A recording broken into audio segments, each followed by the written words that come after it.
২২ বছর বয়সী এক যুবক ছিল। তার নাম আয়ান। ছোটবেলা থেকেই সে জাদু আর রহস্যময় গল্পে বিশ্বাস করত।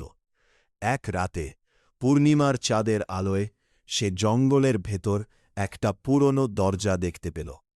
দরজার উপর সোনালি অক্ষরে লেখা ছিল, যার হৃদয়ে সাহস আছে শুধু সেই প্রবেশ করতে পারবে। আয়ান ধীরে ধীরে দরজাটা খুলল, আর মুহূর্তের মধ্যেই চারপাশ বদলে গেল। সে পৌঁছে গেল এক জাদুর রাজ্যে, যেখানে আকাশে ভাসমান দ্বীপ, আলো ছড়ানো গাছ আর কথা বলা প্রাণী ছিল। হঠাৎ এক কালো জাদুকর আক্রমণ করল পুরো রাজ্যকে। সবাই ভয় পেলেও আয়ান এগিয়ে গেল।